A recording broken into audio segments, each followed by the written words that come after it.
cover, and this foundation piece. This huge piece is the foundation of the house. The kit gives you bigger templates to glue on when we're making our own. At first, use the base of the house to choose the shape I need, and then I glue green felt down to all the areas that will be outdoors. I have various shades of dark and light browns to felt and the bare wood. You can see this process in detail in my DIY terrain video. We're both going to look at an abandoned, unkept plot of land. The house is raised off the ground, so take these short squared out pieces and glue them to the inner edges of the wood.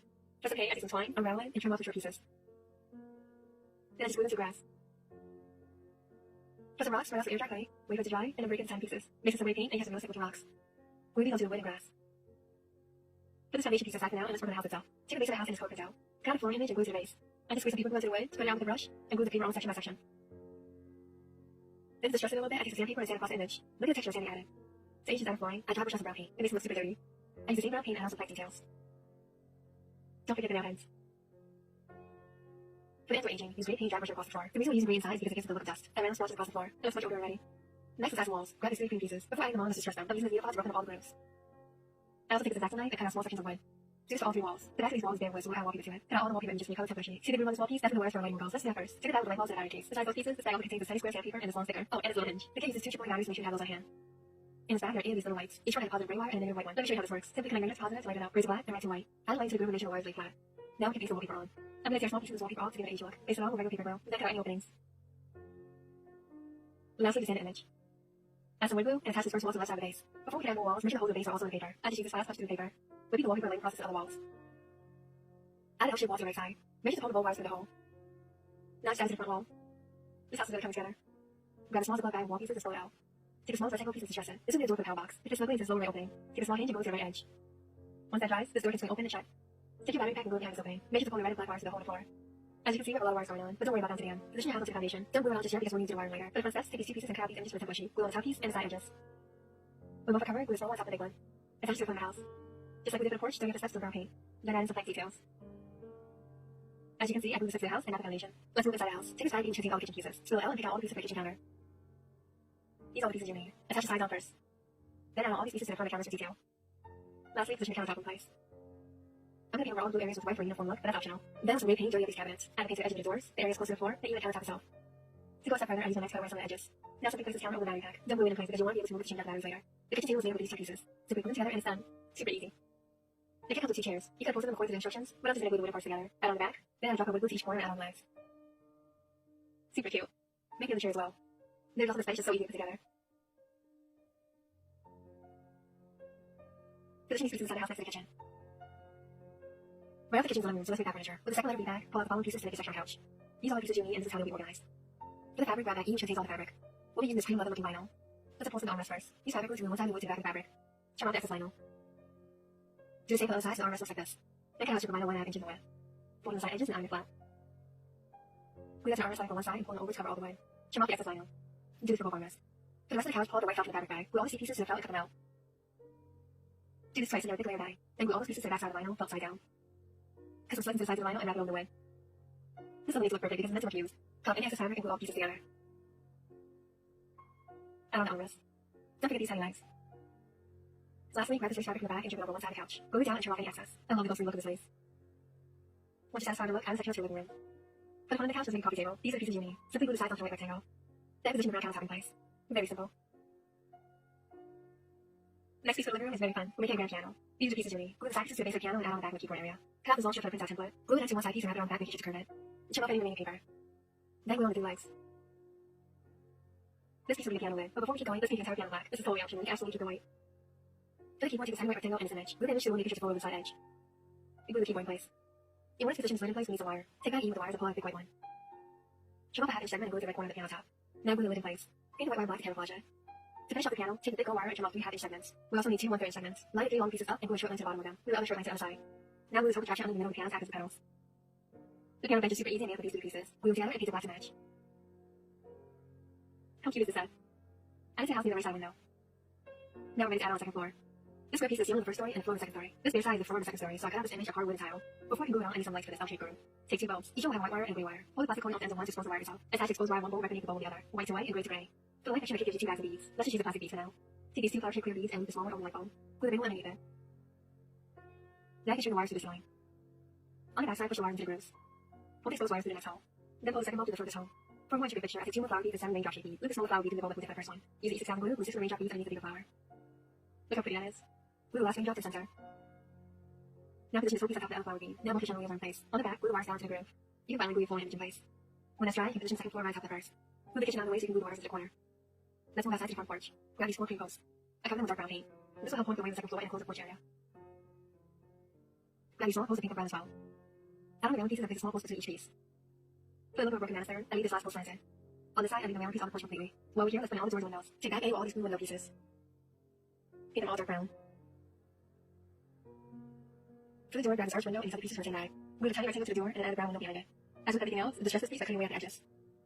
Now glue into the door frame. For the steps, we'll need these 3 blue pieces. Add wood glue and stack them together. Then paint them gray.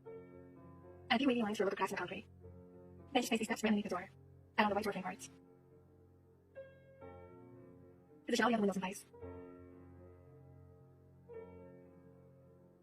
Under this window is the hinged door for the battery compartment. Let's make a handle for that. Grab these burgundy pieces. Glue the 6 around a small semicircle, 1 each side and 1 in the center. Then glue the bigger semicircle on top. This is an outdoor table that doubles as a handle. Glue this piece to the hinged door. Once it's dry, you can use it to open and shut the battery compartment. No haunted house is complete without push string, so let's make that next. Glue these 2 pieces together. If you want to use wires for armrests, but I'll use coffee stirrers instead. Cut out 2 3/4 inch pieces and 2 1/2 inch pieces. Glue the shoulders in front each side. Then position a longer piece on top of it.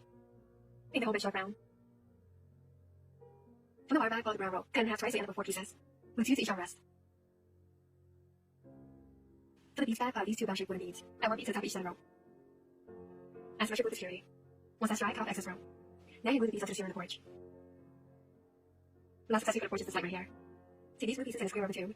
The first thing you want to do is take the thin stick and cut it into 4 equal lengths. Then cut the rubber tube in half. Split one of those tubes in half lengthwise. For one light, we'll need one of those halves, 2 cone shapes, and 2 sticks. Use some gem tack glue, add a cone to the top and bottom of the rubber. Then add a stick to each side. Super easy and it looks great. Make 2 of these. We'll save the second one for later. Add an open light bulb behind this frame. Let's make the staircase next. You'll need these exact pieces, and all the burgundy rectangles from bag A. Add the steps to the rails using some wood glue. Again, I'm going to paint the entire piece brown. Then come around the edges to give the staircase an aged look. Now just position it in front of the kitchen counter. To add to the spooky effect, let's add some curtains. Take this rough lace fabric from the fabric bag. It's pretty rigid, so we'll hold the shape well. For the curtain rods, I'm using section long toothpicks. Cut off a 2 1/4 inch length and use some fabric glue to attach the fabric to it. Cut off the excess and have a finished curtain. Make one that's 3 inches long as well. Position the curtain in front of the windows and glue them in place with some fabric glue. Last piece for the first floor. Let's make a floor lamp. Take this brown lamp base and this paper cutout. Roll the paper into the frame tray and glue the ends shut. Now cut 2 1/2 inch pieces of wire. Fold those into an X shape and add it to the top of the lamp post. Add a lamp shade to the top of it.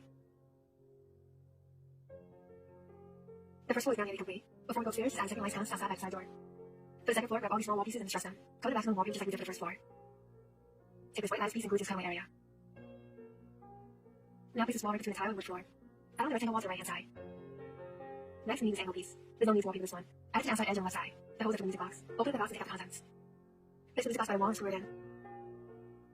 Attach the handle as well.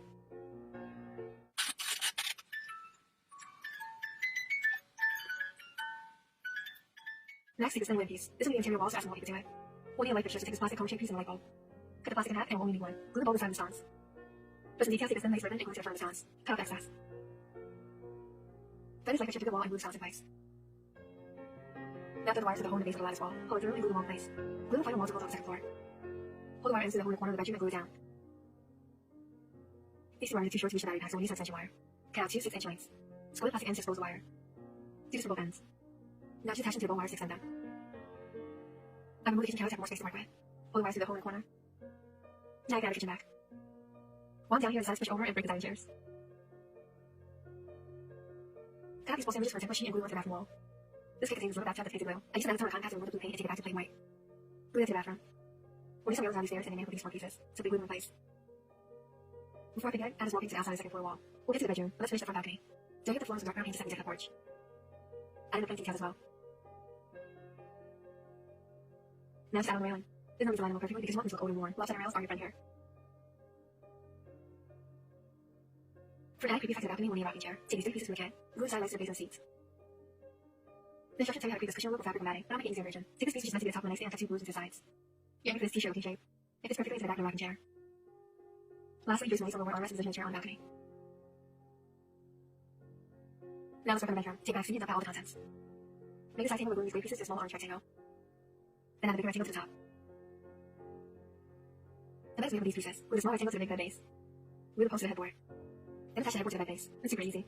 Cut out a piece of light foam glue to the top of the bed with some fabric glue. Take a blue fabric and cut out 3 inch by 3 3/4 inch rectangle. Glue it to the top and front side of the bed. This will give extra volume to the bedding we'll add on. Cut off any excess fabric. Then take the rubber fabric, fold over the top edge, and drape it over the bed. Cut off the excess velvet, and you're done. Add it to the bedroom. Add one of our posts to the top of the bed, and one to the other side of the bedroom. Almost done, guys. Let's add on the roof. These roof pieces of glue, as usual, and paint them dark brown. Are you sensitive beam here? Cut both sides with it. Then glue each side of the roof together at an angle. Once they're dry, simply add them to the tops of the house. Now the structure of your house is all complete. Finish it off by adding in all the windows. I'll leave this one off to the side to add a dilapidated look. Take your score system and paint the brown. Add right underneath the reflective detail. The kit companies points of rails for the tops of the roofs. They have around the tops like a pointy spec shape or more dramatic effects. Do this to all the points of old rails, and paint them black. Add them to the tops of the roofs. I love the effect these simple additions add. Finally, with the wire just being up. As mentioned earlier, the battery pack has black wire and red wire. The rest of the wires are gray or white. Attach the end of all the green wires together. Then attach them to the black wire. Attach the end of all the white wires together. And attach those to the red wire. Here are your two bundles. Take the white sticker and use it to stick the wires down to the base. Now your house is all wired for lighting. We can finally glue the house to the foundation. Add some wood to the base. And position the house back on top. For some details on the house, and this is completely optional, take these lightly pieces for the planters. Paint them dark brown. And break those little pieces to add to each look. Add the pieces to the front of the house to form the planter. Do the same for the side of the house. Now take these two bags to contain greenery. I want to use this one to save lavender for future projects. Squeeze some paper glue to the planter and stuff this greenery. It doesn't need to be neat. The messier the better. And fit this theme of an abandoned house in an overgrown lot. For the last accessory, I turned this cute pink car into a rusted old junker. You can check out how I did that in my abandoned car video. Add it to the front of the house. Now for some final details. Add some glue to the top of the house. A good tip is to brush off some glue and sprinkle some greenery on top. Also use these toys to create a look of a broken tree that crashed into the car. Add some greenery to that as well. Add some brown paints and use the look of the wood. Comb some of the rocks remain in the beginning around the terrain. Feel free to carve into any areas that look like they need a bit more destruction. Then use some gray paint to get the inside of the house. Use brown paint to really age the outside of the house. That's it, guys. Click the like switch on and watch the magic happen. Well, you really can't still wait here. Let's fix that. This is such a beautiful kit, and I love how the vintage style made the perfect foundation for a haunted house. Thanks.